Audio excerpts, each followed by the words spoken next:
민수기 8장. 하나님께서 모세에게 말씀하셨다. 아론에게 등잔 7개를 두어 등잔대 앞을 비추게 하라고 일러주어라. 아론이 그대로 행했다. 하나님께서 모세에게 지시하신 대로 등잔들을 설치하여 등잔대 앞을 비추게 했다. 등잔대는 줄기에서 꽃잎까지 두들겨 편 금으로 만들었다. 하나님께서 모세에게 보여주신 도안과 정확히 일치하게 만들었다. 하나님께서 모세에게 말씀하셨다. 이스라엘 백성 가운데서 레위인을 데려다가 그들을 정결하게 하여 하나님의 일을 할 수 있게 하여라. 너는 이렇게 하여라. 속죄의 물을 그들에게 뿌리고 그들이 온몸에 털을 밀게 하고 자기 옷을 빨게 하여라. 그러면 그들이 정결하게 될 것이다. 그들에게 숫송아지 한 마리를 가져오게 하고 기름 섞은 고운 곡식가루를 곡식 제물로 가져오게 하여라. 또한 다른 숫송아지 한 마리를 속죄 제물로 가져오게 하여라. 레위인을 회막 앞으로 나오게 하고 이스라엘 온 공동체를 모아라. 레위인을 하나님 앞에 세우면 이스라엘 백성이 그들에게 손을 얹을 것이다. 아론은 이스라엘 백성으로부터 레위인을 넘겨받아 흔들어 바치는 제물로 하나님 앞에 바쳐야 한다. 이는 하나님의 일을 하도록 그들을 준비시키는 것이다. 너는 레위인에게 숫송아지들의 머리에 손을 얹게 한 다음 한 마리는 속죄 제물로 다른 한 마리는 번제물로 하나님에게 바쳐 레위인을 위해 속죄하여라. 레위인을 아론과 그의 아들들 앞에 세우고 그들을 흔들어 바치는 제물로 하나님에게 바쳐라. 이는 레위인을 이스라엘 백성에게서 구별하는 절차다. 레위인은 오직 나를 위해서만 존재한다. 내가 이렇게 레위인을 정결하게 하여 흔들어 바치는 제물로 하나님에게 바친 뒤에야 그들이 회막에 들어가서 일할 수 있다. 이스라엘 백성 가운데서 레위인을 뽑은 것은 오직 내가 쓰기 위해서다. 그들은 이스라엘 여인들에게서 태어난 모든 마다들을 대신하는 것이다. 짐승이든 사람이든 이스라엘에서 처음 태어난 것은 모두 내가 쓰려고 따로 구별해 둔 것이다. 내가 이집트의 모든 마다들을 치던 날 나는 그들을 거룩하게 쓰려고 구별해 두었다. 그러나 이제 나는 이스라엘 백성 가운데서 뽑은 레위인을 이스라엘의 모든 마다들 대신 받아 그들을 아론과 그의 아들들에게 주었다. 이는 그들이 이스라엘 백성을 위해 회막과 관련된 모든 일을 하고 이스라엘 백성을 위해 속죄하게 하여 이스라엘 백성이 성소에 가까이 나올 때 나쁜 일이 일어나지 않게 하려는 것이다. 모세와 아론과 이스라엘 백성 온 공동체는 하나님께서 모세에게 명령하신 대로 이 절차들을 레위인과 함께 실행에 옮겼다. 레위인은 자기 몸을 정결하게 하고 자기 옷을 깨끗이 빨았다. 아론은 그들을 흔들어 바치는 제물로 하나님 앞에 드리고 그들을 위해 속죄하여 그들을 정결하게 했다. 그런 뒤에 레위인은 회막으로 가서 일을 했다. 아론과 그의 아들들은 하나님의 지시에 따라 그들을 감독했다. 하나님께서 모세에게 말씀하셨다. 이것은 레위인에 관한 지침이다. 그들은 25살이 되면 회막에 들어가 일을 시작해야 한다. 50살이 되면 일에서 물러나야 한다. 그들은 형제들이 회막에서 하는 일을 도울 수는 있지만 직접 그 일을 맡아 해서는 안 된다. 이것이 레위인의 직무에 관한 기본 규례다. 9장. 이집트를 떠난 이듬해 첫째 달에 하나님께서 시내 광야에서 모세에게 말씀하셨다. 이스라엘 백성이 정해진 때에 유월절을 기념하여 지키게 하여라. 예정대로 이달 14일 저녁에 모든 규례와 절차에 따라 유월절을 기념하여 지켜라. 모세가 이스라엘 백성에게 유월절을 기념하여 지키라고 명령하자 그들이 첫째 달 14일 저녁에 시내 광야에서 유월절을 지켰다. 이스라엘 백성은 하나님께서 모세에게 명령하신 대로 모두 행했다. 그러나 그들 가운데 몇 사람은 죽음 때문에 부정하게 되어 정해진 날에 유월절을 지킬 수 없었다. 그들이 유월절에 모세와 아론에게 나와서 모세에게 말했다. 우리가 죽음 때문에 부정하게 되기는 했지만 어찌하여 우리가 유월절 정해진 때에 다른 이스라엘 자손과 함께 하나님께 제물을 드리지 못하게 막는 것입니까? 모세가 대답했다. 시간을 좀 주십시오. 하나님께서 여러분의 처지를 보시고 어떻게 말씀하시는지 알아보겠습니다. 하나님께서 모세에게 말씀하셨다. 너는 이스라엘 백성에게 이렇게 일러주어라. 너희 가운데 어떤 사람이 죽음 때문에 부정하게 되었거나 먼 여행길에 있다 하더라도 하나님의 유월절을 기념하여 지킬 수 있다. 그러나 그런 사람은 둘째 달 14일 저녁에 유월절을 지켜야 한다. 누룩을 넣지 않은 빵과 쓴 나물을 곁들여 유월절 양을 먹고 다음날 아침까지 아무것도 남기지 마라. 어린 양의 뼈를 깎지도 마라. 모든 절차를 그대로 따라라. 그러나 정결한 사람이나 여행 중이 아닌 사람이 유월절을 지키지 않으면 그 사람은 자기 백성 가운데서 끊어져야 한다. 정해진 때에 하나님에게 제물을 바치지 않았기 때문이다. 그러한 사람은 자기 죗값을 치르게 될 것이다.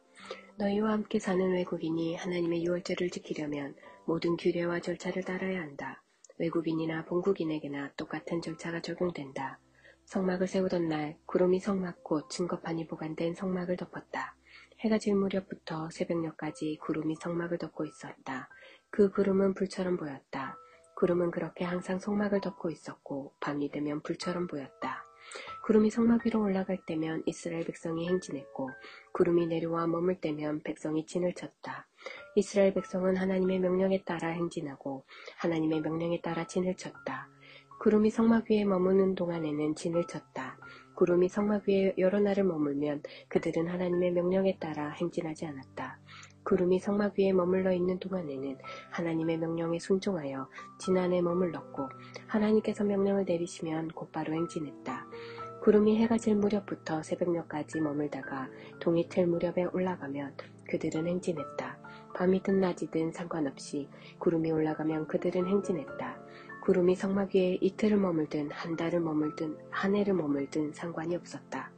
구름이 성막 위에 머무는 동안에는 그들도 그 자리에 머물렀다.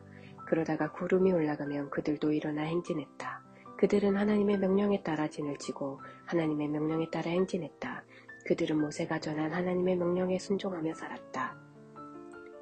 10장 하나님께서 모세에게 말씀하셨다. 너는 두들겨 편 은으로 나팔 2개를 만들어라. 회중을 불러 모으거나 진의 행진 명령을 내릴 때 이 두 나팔을 사용하여라. 나팔 2를 같이 불면 온 공동체가 회막 입구에 모여 너를 만날 것이다. 나팔 하나를 짧게 불면 그것은 지도자들 곧 가문의 우두머리들에게 모임을 알리는 신호다. 나팔 하나를 길게 불면 그것은 행진하라는 신호다. 첫 번째 나팔 소리에는 동쪽에 진을 친 지파들이 출발하고 두 번째 나팔 소리에는 남쪽에 진을 친 지파들이 출발한다. 긴 나팔 소리는 행진하라는 신호다. 모임을 알리는 나팔 소리와 행진을 알리는 신호는 다르다. 나팔을 부는 일은 아론의 아들들인 제사장들이 맡는다. 이것은 그들이 대대로 맡아야 할 임무다. 침략자들에 맞서 싸우려 나갈 때는 나팔을 길게 불어라. 그러면 하나님이 너희를 알아보고 너희 원수들에게서 너희를 구해줄 것이다. 경축일과 정한 절기와 음력 초하룻 날에는 번제물과 화목제물을 바치며 나팔을 불어라. 그 소리를 듣고서 너희는 하나님에게 주의를 기울이게 될 것이다. 나는 하나님 너희 하나님이다. 둘째 해 둘째 달 20일에 증거판이 보관된 성막 위로 구름이 올라갔다. 그러자 이스라엘 백성은 시내 광야에서 출발하여 구름이 바람 광야에 내려앉을 때까지 이동했다. 그들은 하나님께서 모세를 통해 주신 명령에 따라 행진을 시작했다. 유다 진영의 깃발이 앞장섰고 암미나답의 아들 나손의 지휘 아래 부대별로 출발했다. 이사갈 지파의 부대는 수알의 아들 느다넬이 이끌었고 수브론의 지파의 부대는 헬론의 아들 엘리압이 이끌었다. 성막을 거두자 게르손 자손과 무라리 자손이 성막을 메고 출발했다. 르우벤 진영의 깃발이 그 뒤를 이었는데 스데울의 아들 엘리술이 부대를 이끌었다. 시므온 지파의 부대는 수리사떼의 아들 술루미엘이 이끌었고 갓 지파의 부대는 드우엘의 아들 엘리아삽이 이끌었다. 이어서 고앗 자손이 거룩한 물건들을 메고 출발했다. 이들이 도착하기 전에 성막이 세워져 있어야 했다. 뒤이어 에브라임 지파의 깃발이 출발했는데 암미우스의 아들 엘리사마가 부대를 이끌었다. 므낫세 지파의 부대는 부다술의 아들 가말리엘이 이끌었고 베냐민 지파의 부대는 기드오니의 아들 아비단이 이끌었다. 마지막으로 모든 진영의 후방 경계를 맡은 단 지파가 깃발을 앞세우고 행진했는데 암미사떼의 아들 아이에셀이 이끌었다. 아셀 지파의 부대는 오그란의 아들 바기엘이 이끌었고 납달리 지파의 부대는 에난의 아들 아히라가 이끌었다. 이것이 이스라엘 백성의 행진 대형이었다. 그들은 이렇게 길을 떠났다. 모세가 자신의 처남 호밥에게 말했다. 그는 미디안 사람이자 모세의 장인인 루엘의 아들이었다. 이제 우리는 하나님께서 내가 너희에게 주겠다고 약속하신 곳으로 행진할 것이네. 우리가 자네를 선대할 테니 우리와 함께 가세. 하나님께서 이스라엘에게 좋은 것을 약속해 주셨다네. 호밥이 말했다. 가지 않겠습니다. 나는 내 고향, 내 가족에게로 돌아갈 작정입니다. 그러자 모세가 대답했다. 우리를 떠나지 말게. 광야에서 진을 칠 최적의 장소를 두루 아는 사람은 자네밖에 없네. 우리에게는 자네의 안목이 필요하네. 우리와 함께 가면 하나님께서 우리에게 베풀어 주신 온갖 좋은 것을 자네에게도 나누어 주겠네. 그들은 행진했다. 그들은 하나님의 산을 떠나서 하나님의 언약궤를 앞세우고 사흘길을 행진해 진을 칠 곳을 찾았다. 낮에 그들이 진영을 떠나 행진할 때면 하나님의 구름이 그들 위에 머물렀다. 언약궤를 앞세우고 갈 때면 모세는 이렇게 말했다. 하나님 일어나소서. 주의 원수들을 물리치소서. 주를 미워하는 자들을 산으로 쫓아내소서. 그리고 언약궤를 내려놓을 때면 이렇게 말했다. 하나님, 저희와 함께 쉬소서. 이스라엘의 많고 많은 사람들과 함께 머무소서.